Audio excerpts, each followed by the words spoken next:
Get your coffee and splat. Right, so welcome to the first meeting in the new mayoral year of the Venues and Communications Committee.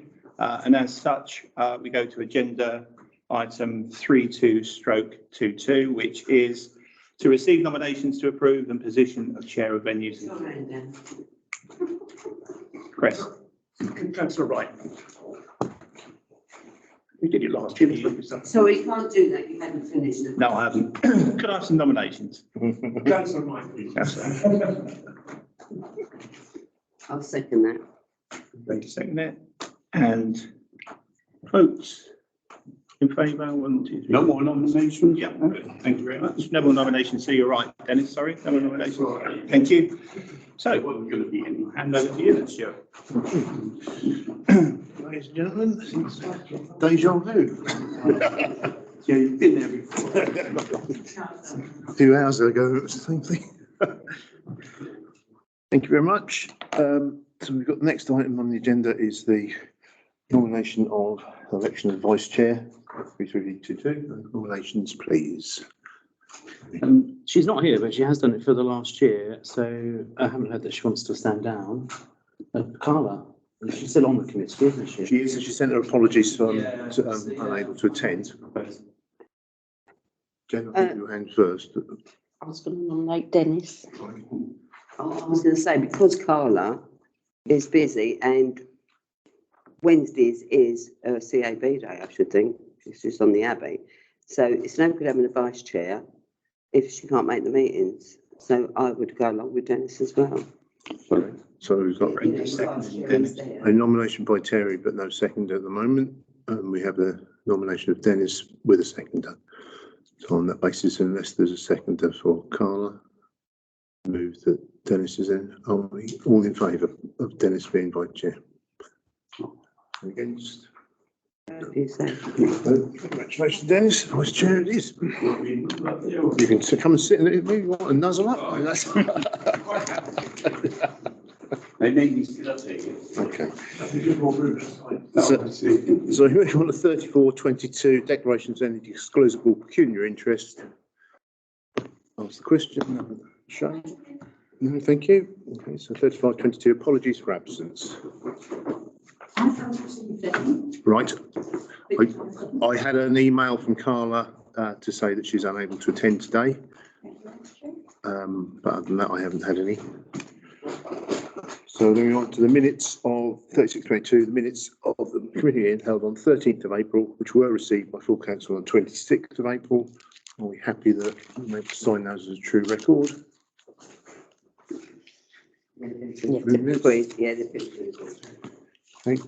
Thank you.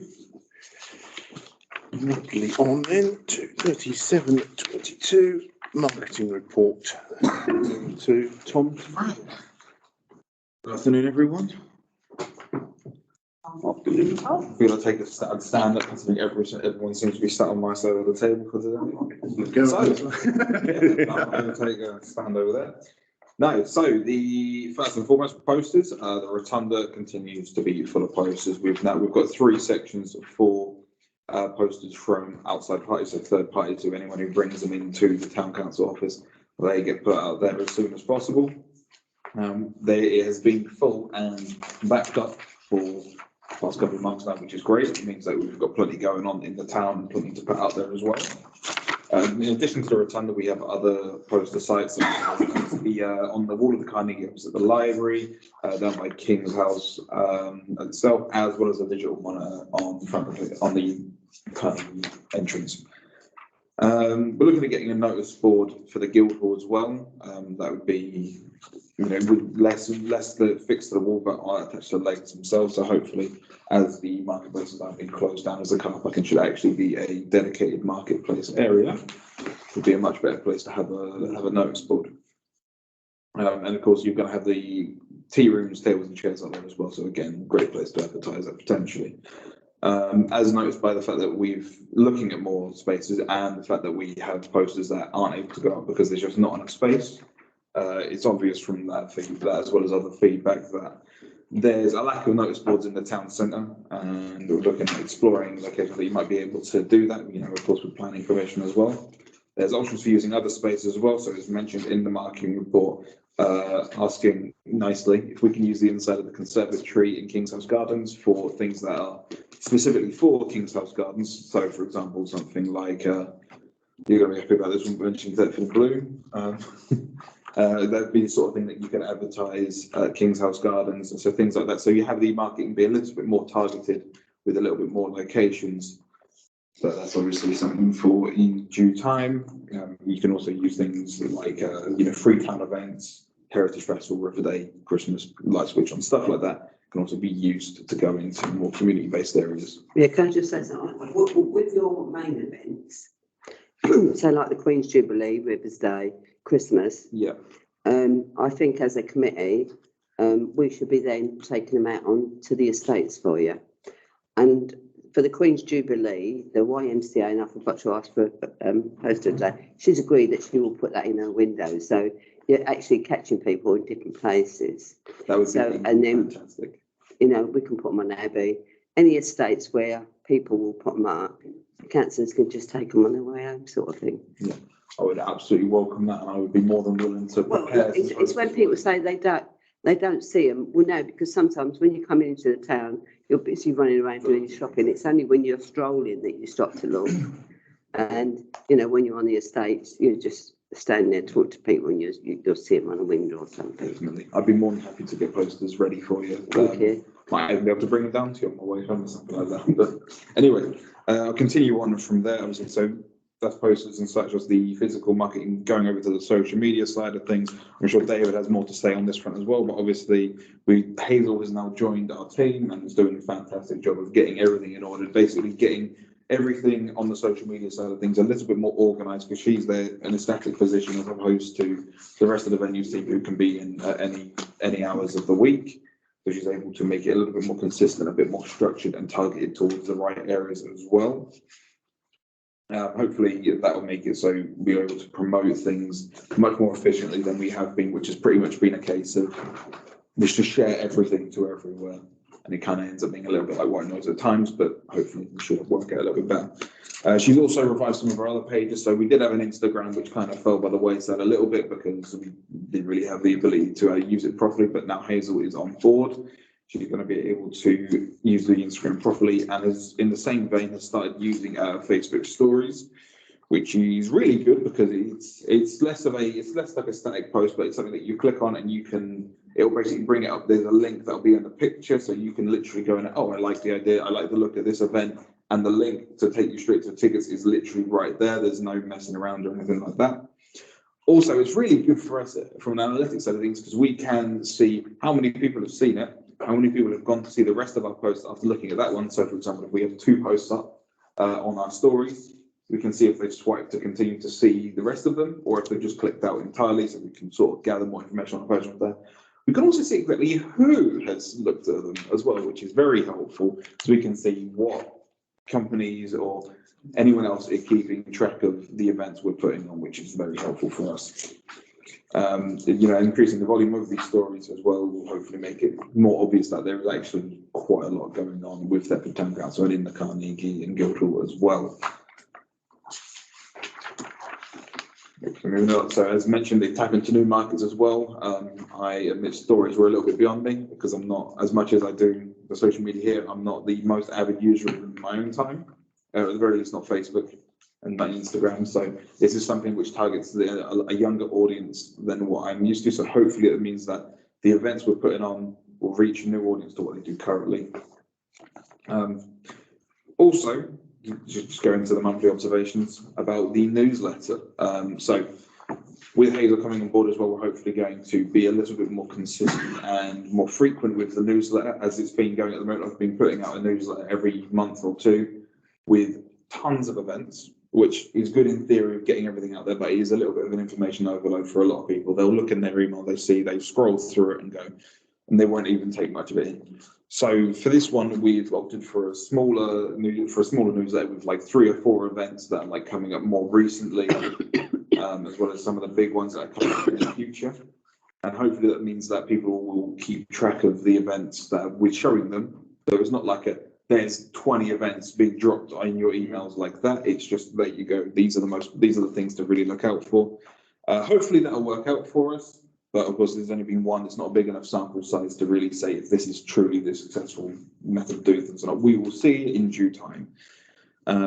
However, with the newsletter, as has been mentioned last time by yourself, Stuart, I believe it was, the list of people that we're getting out to needs to expand in order for it to be really effective. There is a list of about 500 people who it goes out to, but it needs to go out to more. And about half of the people who receive it actually open it.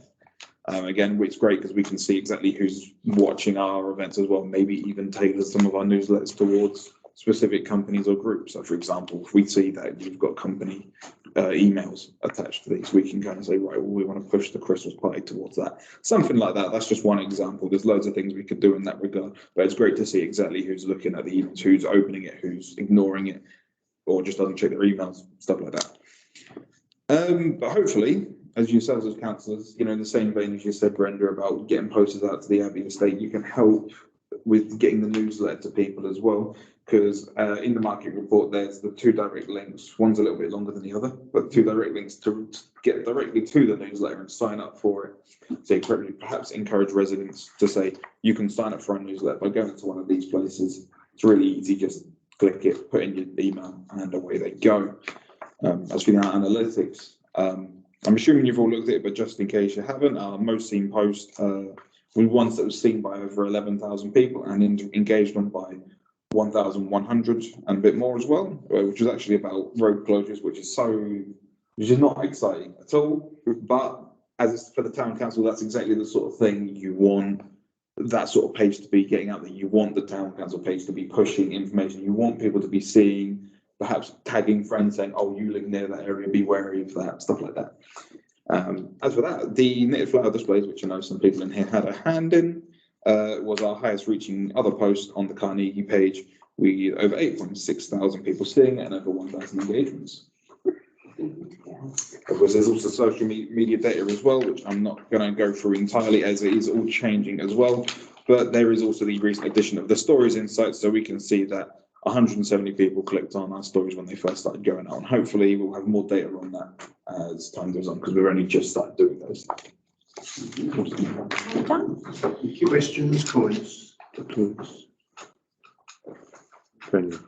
Just a quick one. When you talk about the email addresses and you sign up for, do you have a when you put on an event?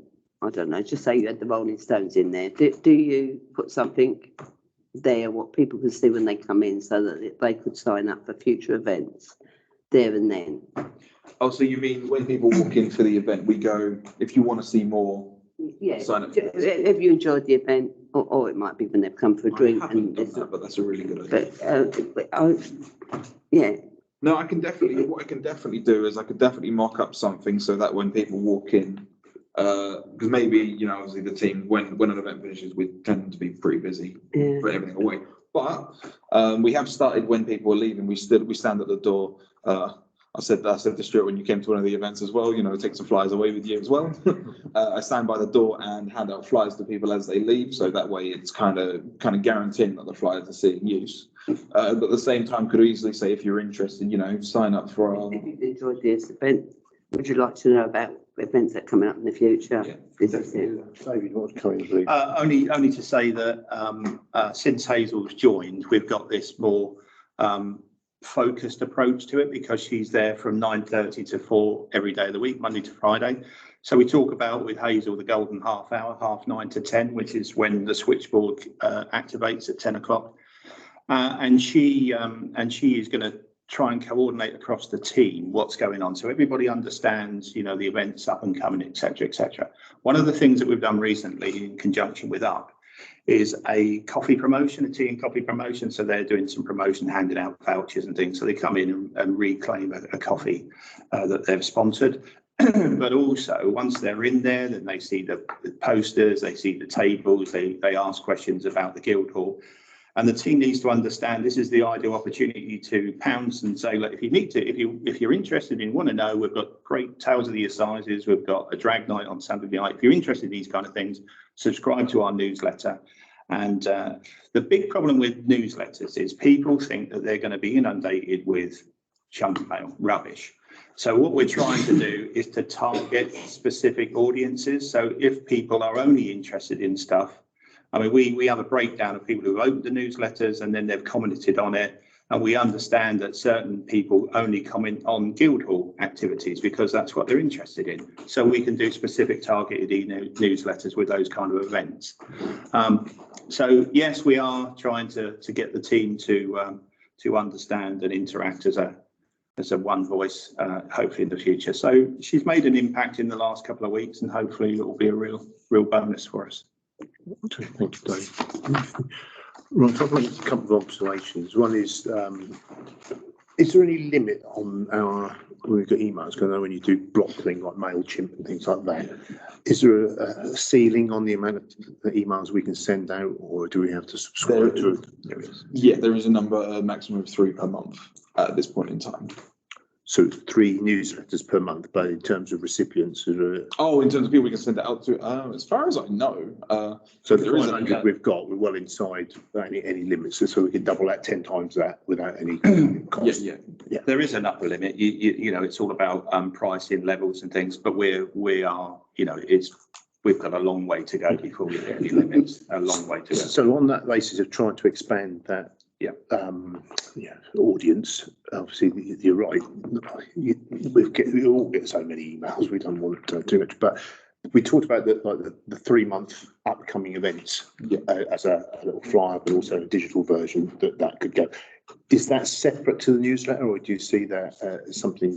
You mean as so sending that out as a digital version? You mean that could easily be included in a newsletter or done? Because sometimes visually, if you see something rather than just a load of text, it might just float your boat a bit more.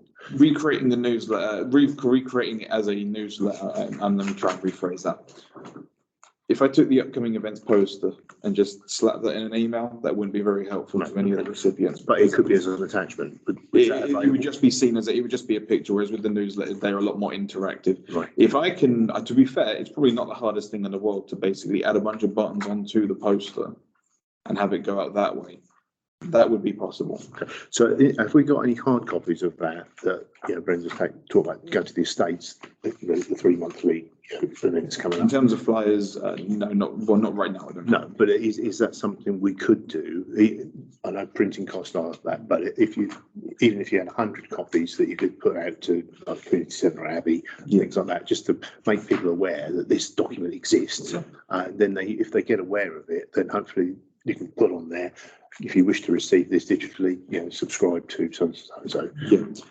So we've got to use all the tools we can to try and get. I think in that regard, David would probably say much the same thing. I'll let him shut me down if not. But printing costs for flyers is not very much at all. However, it's one of those ones where we don't want to print off tons of flyers if then we don't know if it's actually going up to places. So if I know, obviously, Brenda's saying she'll take them down to Abbey. If I know that we've got places where they're all going to go to, then great. I'm more than happy to church and things like that, which I'm sure there are, like the Meet Up Cafe or the Red Castle and things like that, where we do get community things who are probably not as engaged with the detention as they should be. So I think we'll explore those avenues. If it doesn't work, it doesn't work. But I think we ought to try it.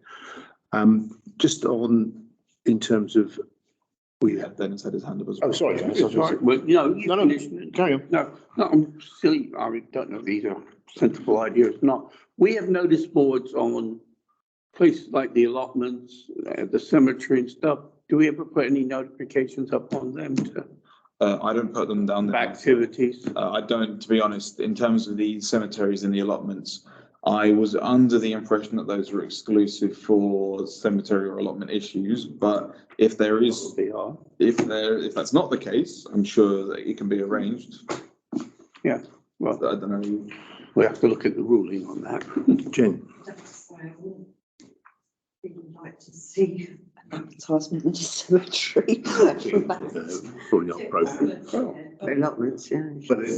But a general information poster in there to say, if you wish to learn more about town council events, all that, please go Yeah. to yeah. the Yeah. website. Like that. Well, they've got that thing, haven't they, that they've got the bus times on. County House. County, I Yeah, don't know. who runs that, but if it is the post services or not, but they do information and that on their boards. Yeah, I don't know quite who runs, Terry, is that It is county? county. Yeah. So is that a cost to access that, or do you know if they have any? I don't know, to be honest with you. I haven't seen Into that, just to see if there's a possibility of. Yeah, because they've got two, they've got the big one for the bus times and then they've got a smaller one as well. So, you know, if we could get it on there, then you've got all the people from the buses. Yeah. And I'm not happy to take some of Yeah, have the. we not got a billboard on Barnum Common? I know that there's a board to tell you what you're aware, you know. No bylaws fire. thing, and then there's, the bylaws one I think is going to be replaced, but I don't think we've got a notice board as such. Yeah, got that. So David, I know we're crossing over to another agenda item, and I knew it was going to get blurred here, so I'm quite happy to hold fire until we get to communications and then have an open field for to that. So if there's anything further on marketing, I think we can probably catch it under the communications business, but thank you, Tom, for that so far, and hopefully we'll explore it a bit further. So 3822 financial update. For the 1 month. Right, so the agenda item actually says month end April 22. Unfortunately, the finance manager is he's one person down in the team and he's inundated with year end and things. But what he has done is this morning, he said the only update I can give is a slight variation to the budget of last month. So it's the end of last year. There is a slight change if you wanted to pass those out, and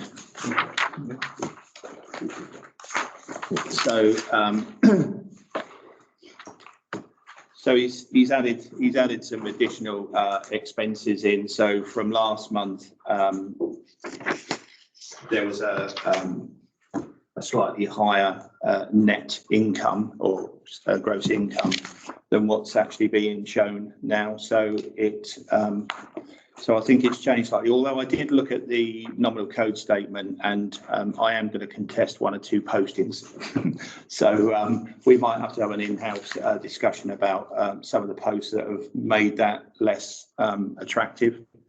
But hopefully what it does show is over the course of the year, and with the first part of that year was still very much restricted by COVID, we have done reasonably well with a net surplus of 26,241 to budget, which is the revised budget forecast 30. So we're down on that slightly. But again, as I said, there's some postings that have been attached to repairs and maintenance where Alan makes a comment about some costs that were been added. They actually don't come within the remit of this committee, so I will be having those discussions with Alan. And in my reckoning, it's around about £4,500 that need to be reposted elsewhere. So that brings us pretty much back up to our forecast net of around about 30. So we've hit budget in those terms. So I don't know whether there's any questions, and I apologise that we can't see a first month update.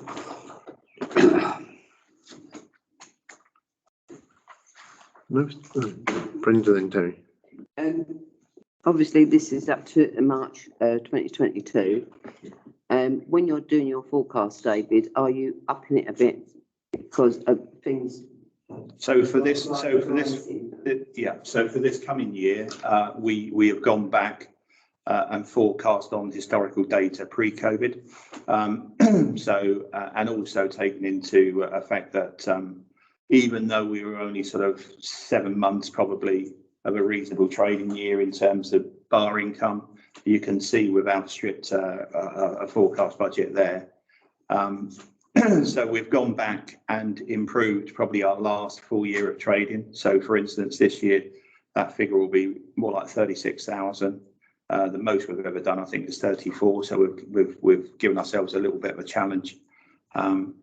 And actually, but it's not unrealistic forecast, and I hope we're gonna smash that with more and more events. The first month, unfortunately, we had a cancellation of the Civic Ball, which is also usually a really good income generator. So we were slightly down on our monthly target, but we're only in the first part of this month. And Tom and the team had a fantastic weekend where he was £400 under the monthly total target anyway. So we hopefully will be able to claw some of that back. So as long as we keep delivering the kind of events that we've got booked, we should be on track to hopefully hit budget in all areas. A lot of the repairs and maintenance that have caused this increase to forecast budget over last year, they were fixed wiring costs. So they're every 5 years. We've upgraded certain things to allow us to get our wedding ceremony license, for instance, that we had to do. So they're all done now. So hopefully that will be not as expensive in the forthcoming year. Touch wood, nothing goes wrong. So yeah. Terry, you're coming. Yeah, and obviously, David, two of the biggest costs for the expenditure are not on the sheet. One of them being business rates for the complex, which are significant, I should think, and also staff costs. Yeah.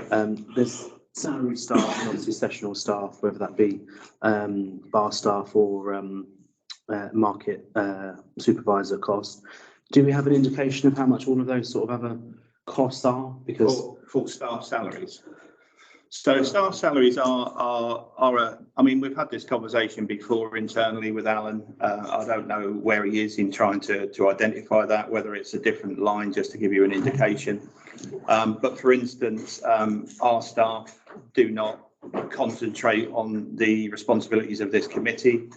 For instance, I manage 3 different committees, so my time is split between cemeteries, this committee, venues and communications, heritage town events, as well as some of the other management duties. And similarly with other staff like Tom, Katie, and people like that are split between. But so it's difficult to see, but if we added those costs in, then certainly that wouldn't be a surplus, that would be a negative, because clearly those salary costs would come to more than £26,241. But as I said, you'd have to split it out to various different areas of the business or the council business. And as I've said before, if we do that for this committee, we have to do that across the board. And again, it's a big piece of work. But I have brought it up with the town clerk and the finance manager, and I don't know where he is with that. But You want to come back to I it? appreciate the point. Certainly, rates bill is a direct cost because it's specific to the venue. yeah, it is, and the market. Canteen, Guildhall tea room staff costs are direct to this budget. I assume they don't do work other than Guildhall tea room work. Well, the Guildhall tea room, we did lose the tea room supervisor that we recruited, and basically what we did is we reapportioned the duties across the current team. So we didn't take on a replacement, not at this moment in time anyway. So again, it comes out within those current salaries and sessional costs. Yeah.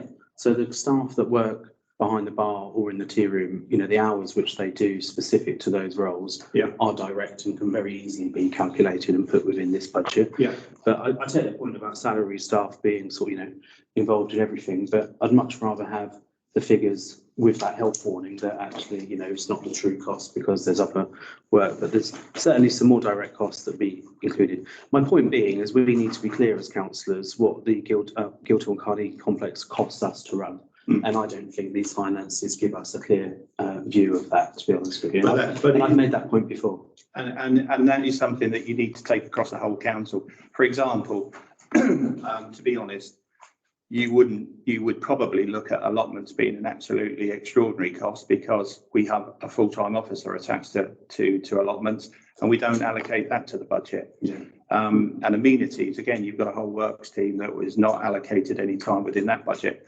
So as long as we do it across the piece, and that's my only caveat, because what I wouldn't like to see is people focusing on those kind of costs and coming to the conclusions that we are not playing a viable part or valuable part within the council business. Well, that's the case of 2 + 2 = 5, because that's not what I think councillors are asking for.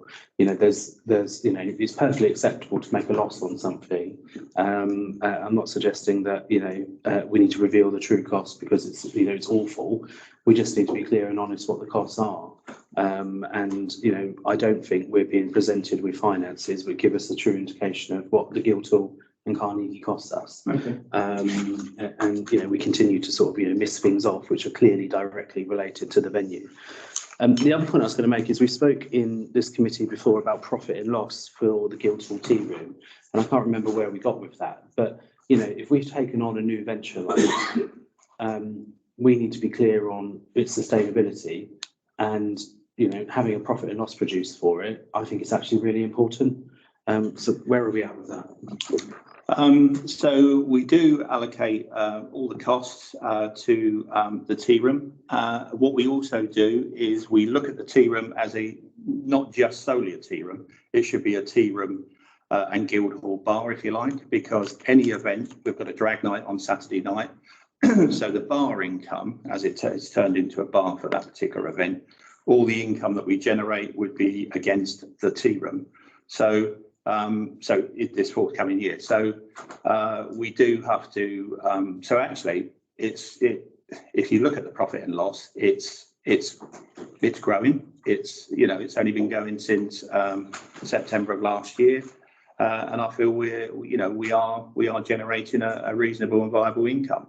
But again, if you want a separate profit and loss, look at that to see whether we are moving in the right direction. Then we have got the information that we can put together a P&L and deliver to the committee. Yeah, I certainly welcome that. The last point I was just going to make was on box office, because I don't understand. We've got box office income and box office costs. So when people book with us, Yeah, we run our own box office. Yeah, we charge a booking fee. Yeah. And we keep that booking fee, which is over and above the ticket cost. Yeah. So when you see a high amount, as you see there, it's because there is money that's due to the third party within there, or unless it is our own Thetford Town Council events. Okay. Do we refund on events where we provide the box office the booking fee to people where we cancel? Well, where, you know, if somebody's doing an event, it's cancelled, we refund the booking fee, or do we keep the booking fee? So how it works, where the website uses Ticket Source. So how Ticket Source works is that when people pay for a ticket, it doesn't come straight to us. Yeah. What happens with it is it goes into Ticket Source directly, and Ticket Source don't give us the money until after the event happens. If an event gets cancelled, all we have to do is we go and say event cancelled, and Ticket Source will automatically refund everyone and their booking fee. Brilliant, good. Because there has been something on social media in the last 24 hours where I think it's the Rolling Stones thing has been cancelled. That's not our event. And that's why I asked the question, because it's not clear to me, and it's certainly not going to be clear to the customer. No. We, Thetford Town Council, refund people's booking fee if it's our event. If there's an event in our venue, but the tickets are sold via a third party, they have their own terms and conditions, and therefore you run the risk of not getting the booking fee back. And I just think we need to be really clear on that. Yeah, so in terms of the communicating that, I know it's all in the nitty gritty, presumably on the terms and conditions when you buy something. Is there something we can make it a bit more overt? That, you know, I know you don't want to go in the business of cancelling things, but at the same time, you want to explain that we're not holding on to your booking fee because of that third party. So even if it's a statement to say town council events in the event of cancellation, all amounts will be refunded, leaving to infer that other events won't be. Jen?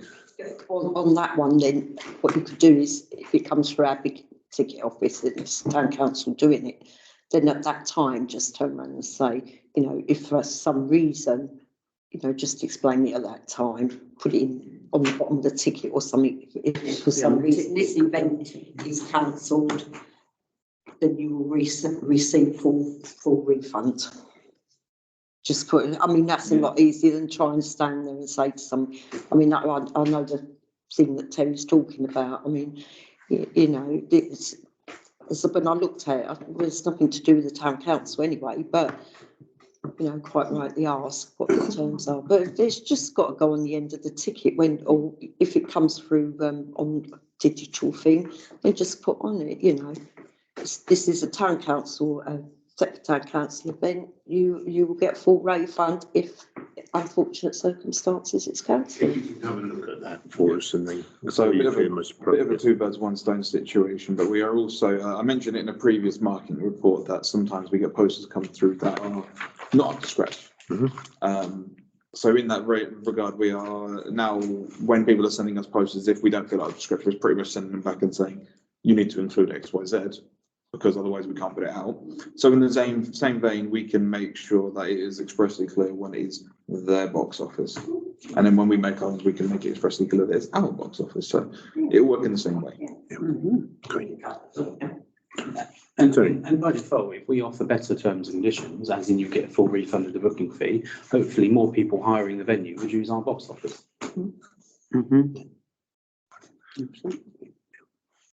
Okay. So anything further on finance? Otherwise we'll move on to communications. David, have you got a pre-prepared presentation for this, or do you want? No, because this is a subject that was obviously aired at the annual town meeting, and Mark stood up and asked for it to be put on the agenda. So I'd like really just to start off the discussion as over to the floor, if you like, and then we can comment from there. Terry, far away. Yeah, just a couple of points and scribbling some notes down. Firstly, I was interested in one of the reasons given for the annual town meeting not to be promoted very well was because of finance, but we ended the year with money left in the marketing and communications budget. You know, there was I'm trying to read my notes here. What is that? Nearly £2,700 left in the budget, expenditure much lower than budgeted. So there was money available. It's probably more to do with capacity and time to make use of that money and promote it. But, you know, certainly it wasn't a case of not having the money. We've spoken a couple of times in this meeting about needing a communication strategy, and we did some work on it a while ago. And then we kind of sort of, died a death a bit. The conversation we were having earlier, for me, is what the communication strategy is about. We should be mapping out what our publicity opportunities are. And Brenda's absolutely right. They don't have to be costly. You know, we have a network of churches, community centres, whatever in Thetford. Where are they? Where are the notice boards? And who's going to be responsible for taking the posters to them? I live in Cloverfield. I could be responsible for putting them in Cloverfield Church and, so on and so forth. And for me, that's what communication strategy is about. These are your opportunities and this is how we get it done. Because there's so many things that we're not doing that are actually not massively expensive. For example, I don't know as a councillor who is in charge of writing press releases for this council. I don't know if we have staff with the relevant skills for writing press releases, and I don't know if we even know who the relevant people are for the newspapers to send them to. I mean, to be fair, the EDP one changes so often, it's hard to keep track. But we should have a database of local media sources so that as soon as we produce a press release, it goes to the EDP, the Road Free Press, whoever. And actually, a lot of our villages around Thetford produce parish newsletters. If we put something like the Jubilee coming up or mayor making or whatever, if you want to put this in your parish newsletter, feel free, but at least you're giving them the tools to do that. And I just think we're missing lots of those little opportunities that could be, pulled together in a communication strategy. I think that's a valid point. I think we did, as you say, we've done a little bit about this in the past, but it's time, I think, now to, as you've got different staff set up, and I think if we could, for the next meeting, have a strategy along those lines, please, David. Yeah. So that, an overarching, what we want to do, whether it be the social media or printed matter or paid advertising, and then fleshed out with where it's going to go to, so like the community centres. And if we've got a database of contacts, once we do get a press release, I was disappointed in terms of Mayor making the coverage that got. Jane did all what she needed to do, but when we looked at it, there's very little in the press that I've noticed, and you just think, well, we've got an event that we're trying to do more with and build. It's a good showcase for the town, a positive showcase for the town, and we didn't really get the coverage that we have in the past and deserve really with that. So it's like Jerry says, EDP is always a bit of a fluid situation, but Kevin Hurst at Berry Free is normally quite amenable, and I think we've just got to do our job by keep feeding it into those type of things, and also linked with that in terms of the social media side, that we should be saying, Mayor making is happening today, and why it's important, and then there's a follow up to say this is the new Mayor. Brendan. Yeah, there was 2 points I wanted to bring up there. Facebook, as Tom said, he knows exactly who shares the posts. So when Mayor making came up, as councillors, it's our responsibility, not just the staff, to say, share on this group, this group, this group, this group. And I expect Terry to see me quite a bit on Thetford Forum, because I just share it to all the groups that I belong to in Thetford. But Tom knows that. But if every councillor had done that, you're getting it out there. So you think, oh, Brenda's done that today, I'll do it tomorrow. And you're getting it out there. And it's the same with the posters. It's not just Tom's got to run around Thetford and posters. We should all be saying, have you done the posters, Tom? Right. Tom's done next month's posters, so he's bringing them to the event today, and we're ready to go out there with them. And it's just about working together, because that, as a council, we should be working together to get our events or whatever it is that we're doing. Okay, so there's an action point to have a draft strategy we need to look at. Chris, you want to come in? Yeah, I get a lot of grief over our lack of communication. My wife has a shop in the town. She has an elderly clientele who are not on the internet, and not internet savvy. She comes home and she says, why isn't the stuff in the magazine that covers all of the town? Now, possibly I try to explain to her the reasons. They don't understand. When I walked down the town on Saturday, why wasn't all this stuff advertised in the Thetford magazine? It covers nearly all the town. The Thetford and Brandon doesn't get delivered to nearly anywhere anymore. Our major organ of communication in Thetford is the About Thetford magazine. We're shooting ourselves in the foot by not using this, when the elderly folk without internet access can't use Facebook, Instagram, Twitter. It means nothing to them at all. And I must get 10, 20 complaints a week from my wife and her clientele. We didn't know this was on. Why isn't it in the magazine? That links to the strategy of utilising that organ. Jenny and Brenda. I was just going to say about the magazine. I mean, again, that not just the magazine that goes everywhere. I mean, I don't get it, but that's my choice. But it's not just, it's the cost of, if you're going outside, you've got to work out the cost.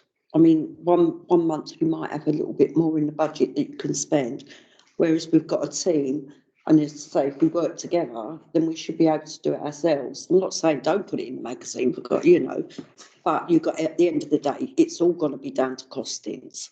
And as you quite rightly say, that goes into everybody's houses, never mind. Mine was the same thing. I'm nosy. I look through all the Facebook pages because I just like to be nosy. Even as far as London, I just like to be nosy.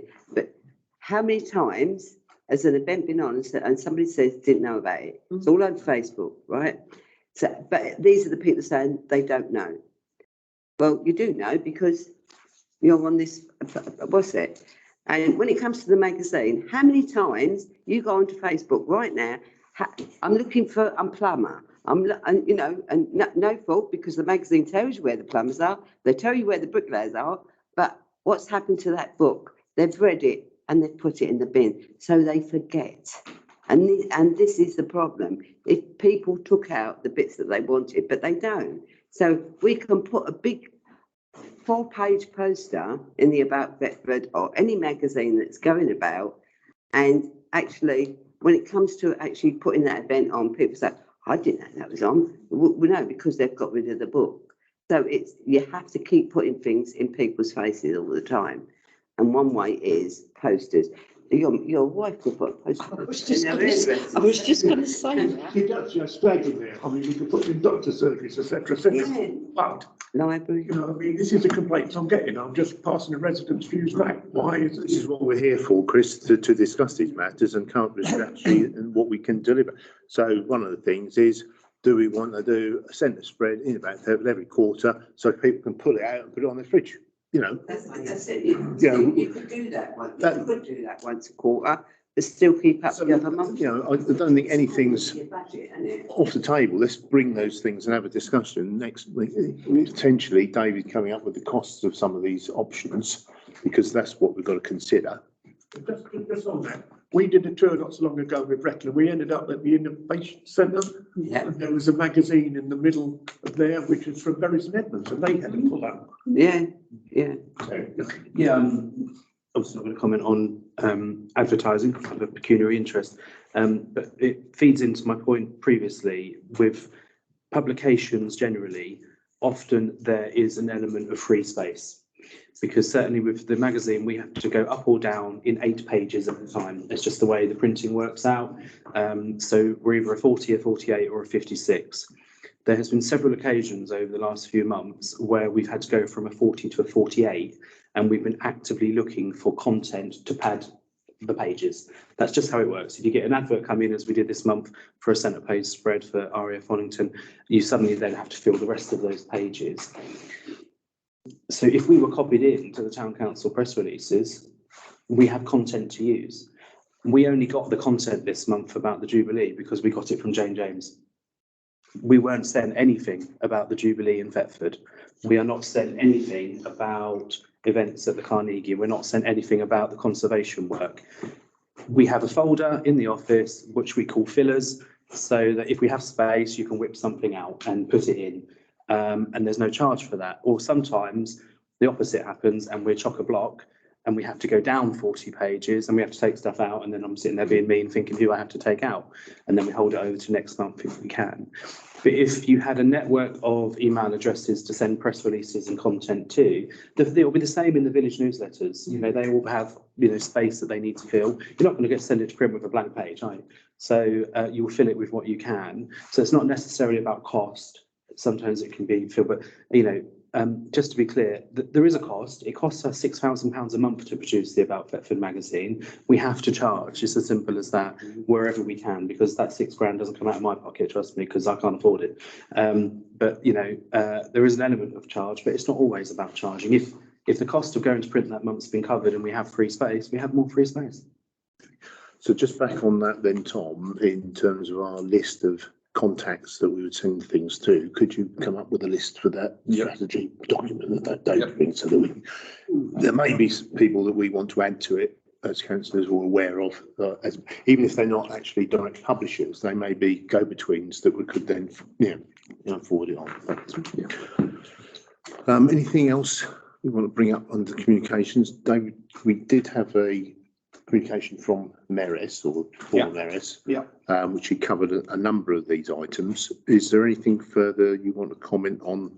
So at the annual town meeting, I did have a conversation with a couple of people there, the ex-Mayoress being one of them, the representatives from U3A being the other. And since their Corinne has sent me and copied you in an email which outlines her thoughts, and also Leslie, who's the chair of U3A, she sent me a copy of what her thoughts were and the areas that U3A promote and advertise their activities in. But what I think we need to do is a piece of work around the communication strategy. I mean, we've got it here. We did look at it, and this came about pre-COVID, and we talked about all the avenues that we could potentially look at. What we're talking about now is a wider piece of work, because I think there are areas that they recommended that we advertise, which I can tell you now, they will not advertise our commercially ticketed events. Why would an organisation that do that? I mean, if someone came to me and said, will you advertise in the Carnegie something that's at a rival location, I would say no. It's as simple as that. But there are a lot of things that we do. Jubilee is a free event. The mayoral activities are another one. The annual town meeting there's lots of different things. So I think we need to have different outlets for various different activities and events. And I think we can widen some. And obviously, if they're ticketed events, we have to put them into our event costing because we do an event costing to determine how much the ticket cost is going to be. And this is where some of the forecasting gets a little bit tricky because with respect, and I know Terry's here and he's already said that he can't, if we're looking to advertise a particular event, we want to keep the ticket price low, we are taking a risk. Otherwise, it's going to be quite costly for us because if you take an advert out and you want to keep it reasonably cheap, you've got to sell another 15 tickets. Another 15 tickets might not sound a lot, but it's a lot just to pay for that area.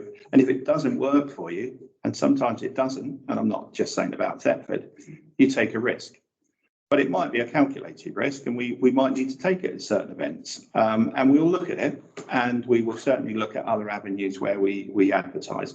One of the things that we did do on the back of this is Tom did a walk around with Joe when Joe was here of all the nail bars and beauticians and all the hairdressers, etc., etc. We had the little perspex dispensers. That we said, if we gave you some flyers, would you put them on your counters? And they said yes. And obviously, COVID has been, an issue where they weren't open, but we can resurrect that. We've got Hazel, and we're putting a lot of stress on Hazel now, but she is, that sort of settled focus part. She can put all these packs together. So if councillors are willing to take posters, we can have those packs ready for you. You just come in and take them out to your organisations. But I will tell you now that if you're going to take them to certain organisations, they're not going to advertise certain events because they are commercially ticketed and they also deliver those kind of events. So it's competition. But there's lots of things that we do. In terms of writing press releases, there is no one person. And actually, I would agree with Terry. If we are to do that, people usually say to me, Mark Robinson and I have had a conversation before and said, look, you need to have you need to be fearless in answering some of these. We do it at Breckland, but with respect, Breckland have got a full-time person and they've got a full-time. And again, with respect to staff members and certainly myself, I'm not skilled in that and I'm not an expert in that, where Nathan Flatman is very good at it. He's excellent at it, actually. But it could be, if we really need to do that, maybe we outsource that kind of activity to get some help. Because I think there's times when, because we're probably fearful of the response or getting it wrong, we don't answer some of the criticism. And the criticism that you mentioned earlier about the refund on that, it's because, or even other, it's because we're fearful of getting some other, you know how it goes off into 15 different tangents. And I've noticed even with Nathan, he gets a bit frustrated, but he's skilled in that. And actually he puts it to bed quite well at times. And, so I think we need to look at that, Stuart, in terms of copy, because it does say venues and communications, and it's communications for the council. This committee has got a remit to. I totally agree, but it may be an outsourced thing, but it also may be a training issue. Yeah, absolutely. Of an internal member of staff. Yeah. If Hazel is that way inclined. Yeah. Because sometimes if you're trained to make a factual statement in response, you don't need to further comment. You just say what it is, that's what what the it position is. Terry, you want to come in? Yeah, I was just going to say that I completely agree with David. It's not a case of benchmarking us against Breckland. They have at least one full-time member of staff purely on communications. I think it's actually 2 or 3. So, and they have a communications budget. It's not like for like, but there are some things that we could be doing, and there are courses out there for writing press releases. Obviously I write copy for the magazine. It's not actually as scary as it might seem, to be honest with you, to do. So it might be something that a couple of people actually learn what to do and to get them out there, because that free news, it's not, these days you don't write articles to go in the newspaper, you write them for the online readership of the newspaper. You know, the news stories that pop up online. That's where the content is. And the only other thing I'd say is when you're looking at the communication strategy, we spoke about this before, and I don't think it's happened. One of the best ways of communication, and if you go to London, there's plenty of these, is in the toilets.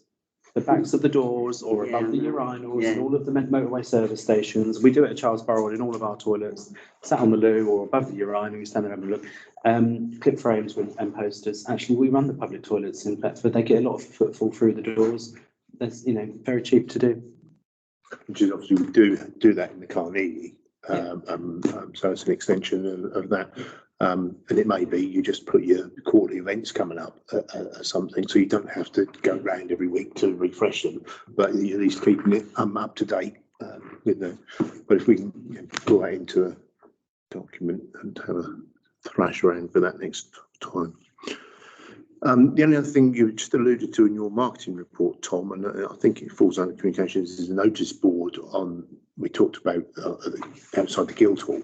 We had that town council one in the porchway that we took down. I've spoken to David about trying to get something with some wooden legs on, so we don't mount it to the wall, but have it freestanding in the alcove, so people sit there and having the tea rooms outside. That we can look at that at Guildhall specific type locations. So it's just underneath that window, isn't it? Yeah.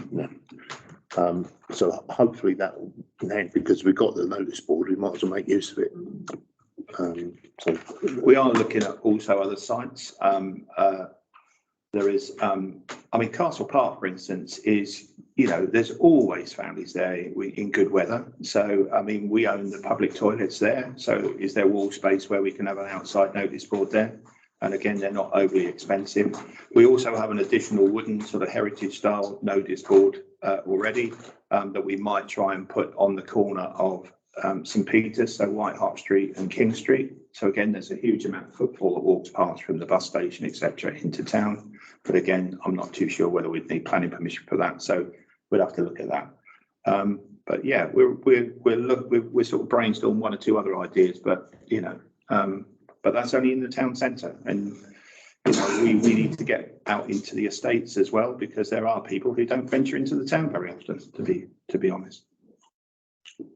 Go on. I was just going to say, as I said, I am on a lot of sites, and I'm on the Brandon Forum. I sent a post to them. They took it off. You are not allowed to. And all I was advertising, there was something going on in the Guildhall, and that's all I'd done. And you're thinking, well, you haven't got that going on. They might have wanted to come and see this, but now they took it down. So, sometimes when you try to go into outside your area, they don't seem to want to know. Okay, well, we had a good discussion on that, and hopefully we will carry that forward next month's meeting then. Moving on then to 4022 weekly markets. This is something we decided that we'll have as an ongoing agenda item, and I think just to keep a finger on the pulse, David. Have you got anything further? So the previous meetings was this actually set an action point for this meeting. So we are going to look at this on a monthly basis, but for this particular one, the action was to try and look beyond the traditional weekly markets and look at some of the additional specialist market opportunities that we could use just to drive footfall. Footfall is the king. You do need to have people. Otherwise, it doesn't matter whether you've got 20 or 2 stalls on the market. If you've got no footfall, they're not going to stay there long term. So we're trying to drive people into the town centre. Again, it's a bit of a juggling act at the moment, because we are now starting, as we'll talk about in a second, some of the improvements to the market square. And we've got to juggle that with activities. But the weekend of the 21st and 22nd of May, this week,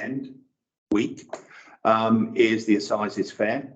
And again, Katie's put together quite a nice little event there, and it's looking really good, especially on a Saturday where we're complementing our weekly market with some traditional crafts, some music, and hopefully the tea room supplying food and drink. So we're hoping that that's going to be the first one of those kind of events that we're going to do out throughout the year. We've also got, and funny enough, Brenda and Jenny were telling me about a Facebook post where someone was asking who do we contact for the market square as for activities on there and things like that. We will put a post out there asking people whether they're interested in pop-up activities or stalls and things as part of our communications going forward. So again, but it's a case of, you know, it's a project in sort of the development really, because there's going to be an awful lot of work that happens there over the next couple of weeks, as you'll find out in a second. Okay, so linking this back to communications, and we talked about Hazel there. Are we in the position now for her to pop out on a Tuesday and say, hey, we've got this stall on the market today, so that? This is what we call Hazel's golden half hour in the morning. Today, for instance, so basically we sit as a collective, and we're going to start involving some of the other team members. This week we only had the town clerk, myself, and Tom, Hazel, Katie, and Amber as part of the team that brainstormed what are our messages for this week. So obviously we've just come out of mayor making, so we're welcoming the new mayor. The Thetford in Bloom there's nominations now starting to come in, which is good. So the message is getting out there. And what we need to do is to keep that going until the end of June when the nominations finish. I think I looked at the poster. I'll be absolutely honest with you. I looked at the poster, and sometimes I said to Tom, sometimes you get so close to it that you miss the obvious. And it did have a big thing across the middle that says nominations 1st of May. And you think, okay, if you don't nominate on the 1st of May, you can't nominate anymore. It should have been nominations between the 1st of May and the 30th of June, if the end of June is our deadline date. But, you know, so we're going to keep it pushing out there. And so the next one is Thetford in Bloom. We're receiving our first nomination, so don't miss out, blah, blah, blah. We've had some fantastic table wraps in the tea room that you might have seen when you came to mayor making. People are getting really excited about that. So we're going to share that with a wider brief. Our schools that are visiting the Guildhall are really, really blown away by those. And some of the schools are even looking at trying to get some of those in their own schools to widen the heritage message. So that's a fantastic development. It went up this morning, actually. So, did it? Yeah. And then we're going to do some post-school visits, because there is obviously permissions and things that you need to sort and make sure it's all. We will be starting our Assizes Fair, which is that following weekend promo from Monday. So we'll be building up. We've got to advertise the Budick Awards Town Councillor vacancy. We will be doing some vox pops after or on the night of the drag night on Saturday. So, you know, again, they didn't realise this kind of activity happened at the Guildhall, but we're looking forward to coming back because we've had a fantastic night. Hopefully they will have. So it's that kind of angle. And then the ongoing tea room promotions of the day, cake of the day, etc., etc. So there's 8 kinds of messages that are going out, but that's only a very focused part of it. So again, we need to involve other members of the team. So the amenities and works team, what are they doing? We're looking at hanging baskets going up in the next couple of weeks. So, you know, covering the town centre with our new baskets, and also some of the work that Stephen's doing with his volunteers and his wellbeing and mindfulness walks and things that he's going to start delivering. So there's loads of messages that we need. Now, if councillors have got other stories that they want to promote, and just bring it in, and our weekly team meeting will set the mood for the week. So hopefully you'll see a more varied and increase in communications going forward. That's all very well, but just roll it back to the markets heading, to try and focus on what our existing stalls are and try and promote what we've got there. Because, you know, I think we do need to try, and they've been quite loyal, some of those people, to, you know, show them, and whether it be a static, you know, picture, or whether it actually does be a little bit of a background video that we can talk, like Sharon say, we've got trading here, you know, these are the type of things that I sell and that type of thing, to try and give them a bit of exposure, which hopefully will then show a bit more interest in the market, which then can only be. So we are hopefully going to get some of our fair weather traders back soon, so the market will be a little bit more. But honestly, on Tuesday, We literally had 2 stalls there on Tuesday. I know it was difficult. It is difficult And because by not if committing to a different person each week, but Yeah. that's an ad hoc thing. If you dip in and Yeah. try and just raise the profile. But we need to have that conversation with our traders because there is a fine line between being positive and negative in terms of what the result of that post will be. Because, you know, as we know, some of these social media posts can be totally brutal. So if we say, you know, come on down, the fishmonger's here, you know, she's got blah, blah, blah, and they come down and say, yeah, that was a great market, there's only 2 stall holders. It paints the wrong message and it also backfires on our stall holders. But it's not to say, it goes back to this fear factor. It's not, we need to change the message slightly. So it's a case of, but these have been here for 20 odd years. She's the daughter of someone who was here in the, you know, in the 80s before her. And actually she deserves our support. So if nothing else, you come down to a high quality fishmonger, you know, fruit and veg on Saturday, the store, you know, Mandy's stall, who's been there through. But as you say, it's about managing it. It comes back to somebody trained in the press releases. You actually write the story and say, give the person, say, this is what we're proposing to put. Are you happy with that? Yeah. And obviously allow them to contribute that, and we can spin it into the positive side, but gives more promotion to the market generally. Yeah. Yeah. Terry. Yeah, just sort of expanding on the agenda item slightly. I'd be really keen to encourage some of the businesses around the market square. I think a real success story is the new Sweet Shop Lady. You know, I appreciate the market, not always loads of content, but there's 3 shops there that they're in town council properties, they're small independent traders. If we could do something to promote them as well, I think that'd be really good news. Fair point. Okay, well, we'll come back to this, but I think, you know, we do need to keep pushing on that because, you know, people criticise us all about all the fees and all this, that, the other, and we've had the conversation. We're reasonably priced in terms of fees, but it's the footfall that lets them down and getting people along. So, you know, we've got to try and make efforts to do that. 4122 then, Marketplace Working Group. We did have a meeting a couple of weeks ago now, I think. So did you want to report on what was decided there and what the proposals are? Yeah, so so we did meet as the Marketplace Working Group. It was last week actually, just to share some of the development of what we'd initially spoken about. And we did talk in the previous group meeting that we would put together some planters along Guildhall Street, so the whole length of the market boundary. From the old entrance down to the bend by the War Memorial, we'll have planters that will start being installed. Well, actually, they're being worked on from tomorrow, and they'll start being installed hopefully by the end of next week. So we will be getting them for Jubilee. They're working on some of the planters to demarcate the tea room outside space. And again, in 3 weeks' time, I think when they start putting up the hanging baskets, they'll also include that in the planter schedule. So by the time we do some events, there'll be quite a run of 30, 40 metres worth of from plants, and also some hedging to create that barrier and give a little bit more protection and privacy from Guildhall Street, which is a busy road. Again, we're pretty much at the point now where we can set the scheduled date for the electric feeder pillar. It's been a really laborious process in trying to get them to revisit their quotes. And we've got those people who do want to.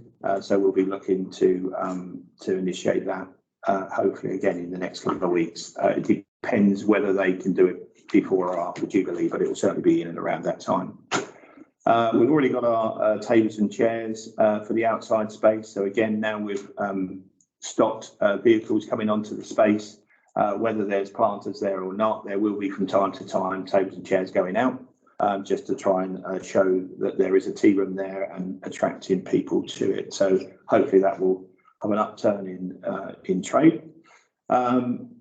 And we are looking at ourselves trying to put together a pack of, what's the word, sort of fundraising sideshows, stalls. So we can liaise with various different groups like scouts and guides and whatnot that can just come up and use one of our pop-ups and hopefully trying to generate fundraising activities, but create a bit of activity and colour onto the market square. So it'll be, we're developing these little traditional stalls, sideshows that they can come and use. So hopefully that's where we are at the moment in terms with some of the developments. We have got a busy schedule during the summer, so it is a bit of a job to try and schedule in works as well as delivery. Katie is not holding back in terms of some of the activities. She's got Homes and Cable outdoor play again. Yeah, so it's going to be cracking. We're also building a replica stocks to have on the marketplace because again, we're hoping that that's going to be a bit of a gimmick that people will come along as visitors and have a photo opportunity and things. So that'll be out there permanently. Yeah, pretty much. Yeah. Okay, Chris. Did we find an electric point under the? We can't lift the manhole cover at the moment. We've got to try and find some more robust tooling to get it up. But you know, I'm hopeful. Okay, so we're still not giving up on the idea of having a Christmas tree back in the middle of the We market. haven't given up on that idea at all now. We are, yeah, so we will have Elwood Estates that sponsor our big 20-footer out by St Peter's. So we're thinking that if they're going to sponsor that this year, hopefully if we've got electrics where we think it might be, we could have another one in the market square as well. Okay. That will be. Any further? Okay, then 4222, compliments and complaints. So apart from the areas that we've discussed in terms of Mayoress's comments, there's nothing formal that has come through the town clerk. So there's nothing really to report other than that. 4322, community engagement. Well, hopefully you're going to have a lot of it. So, alluded to lots of different things. You've made a list of stuff that are going there. Is there anything we specifically want to highlight and get done other than those matters? I'd just like to inform the public that we are ongoing with the marketplace and things will be changing. So you need an update on that to make a statement in that respect. Yeah, we can do, and hopefully, as I say, you know, as soon as we get probably about end of next week, we'll have the first of the planters on the Guildhall Street side. As soon as that happens, we can take some photos and expand that story. When things are happening, I think that would be useful to just keep drip feeding Brenda. Yeah. Just let them know what's going on. Yeah. Yeah, under communications, if somebody could have a talk with Kate for what do we call ourselves? The tea room craft people. I really Guildhall crafters. Yeah, whatever you want to call this. Yeah. To update what our next project is, because we've actually got two, because we've had the BFER. Yeah. They give us a project, so we're running two projects together. Okay, I'll speak to her and I'll get that on there. And it might be that we get more people come, because the more the merrier, actually. It's a lot of work. Yeah. Right then, 4422, committee officers update. Got anything else, Dan? No. So then we go to 4522, exclusion of press and public to consider resolving that pursuant to the Public Bodies Submission Meetings Act 1960, press and public be excluded for any remaining items of business on the grounds that publicity could be prejudicial to the public interest by reason of the confidential nature of the business to be discussed. Are we happy for the exclusion of press and public? Yes. Chair. Agreed?